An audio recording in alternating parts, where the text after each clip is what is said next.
You tell me one athlete right now that's been dominating the game for 16 years straight without a loss. Tell me one. Okay, so we're here with Tyson Fury at the press conference, or the press announcement anyway, for Tyson Fury versus the next opponent in February. Tyson, first of all, how are you doing, sir? I'm good. Yeah. I'm okay. Looking back to that Derek Chisora performance, do you think that you're still not given almost enough props, if you like, for that performance? Derek Chisora was considered by many people a top 15 heavyweight that you shut down from round 2. He was number 1 by the WBO, so he's a good heavyweight. He was rated highly by all the organisations. You know, what people think of me is none of my interest. As long as I win and get paid and go home safely, that's all I'm bothered about. What people think or what they want to say or do or give me props for is really irrelevant to me. I don't really care. You always said from the start, we saw you so many press conferences, that it's going to be an easy fight. Yeah. Did you honestly expect it to be that easy? Yeah, I did. I said it would be that easy. Not because Derek's a bad fighter, but his style don't match with mine, and if we fought 10 times, I'd be able to beat him 10 times. But I believe he's as good as the heavyweights are out there. I believe he give Stefan a good fight, anybody a good fight. Klitschko don't want to fight him twice, so just shows you. Is that fight showing more level of your maturity now? You said at the weigh-in that you're an older man now, you're a more mature man. Does that kind of performance show that how mature you are now in your boxing? Not really, because sometimes I'll get tagged and I get stuck in, you know. It is what it is. I'm a fighting man, so it depends what mood they catch me in. As you saw in the A-Bell fight, I just was wild and doing crazy things. But, you know, sometimes you just got to be stick to your boxing and be focused. You know, I wasn't even out of second or third gear in that fight with Derek. I never exhausted myself or exerted myself even. I never had a mark on me when I went back to the room, and it was a very comfortable win for me. How far away do you think you are from being, if you like, the finish article, in terms of ticking all the boxes, in terms of your speed, your movement, your jab? How far away? You're never a finished article, are you? So you can always improve on something or other.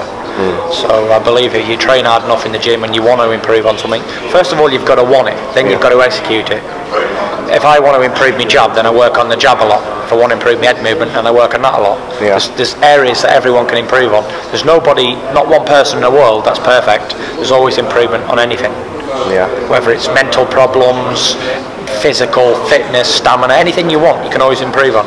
You never can be maxed out, because you can always educate yourself more and do something more in life. You're never at a limit. 2013 and 14 for you, loads of pull-outs, injuries, postponements.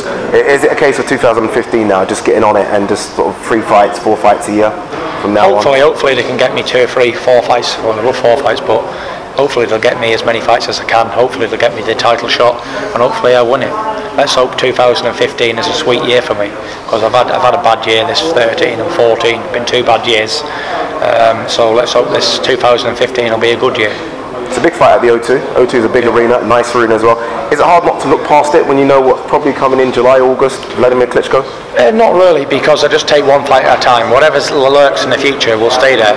What happens is on that night, and I hope they get me a good opponent, so that people are interested. It's no good getting me Fred Flintstone for that night, because no one's going to be interested in it.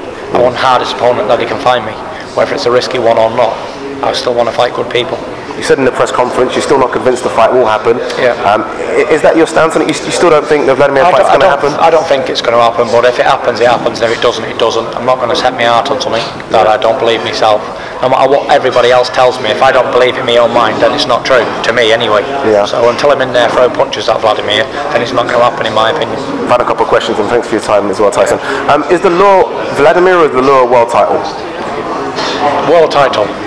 Ultimately to be the world champion and see where that takes me, you know. Vladimir's a super champion, so obviously beating him you become a legend. That's ultimately what I'd like to do, is beat Wladimir Klitschko. But if I'm not given the opportunity to do so, then it's not going to happen. Then I'll have to build my own empire in the heavyweight division and just beat whoever's around today.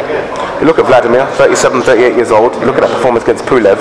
Is he the kind of fighter that right now he's not on the downward spiral? He's almost still there, isn't he? He's still right at the top. He's still there because he hasn't fought somebody who can give him a hard fight. He hasn't fought somebody who can take him in the trenches and make him work hard.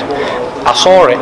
I saw something really effective when he fought Mariusz Wach, the big Polish guy, who he detonated 50, 60 right hands straight in the face and didn't do anything. He ran out of ideas.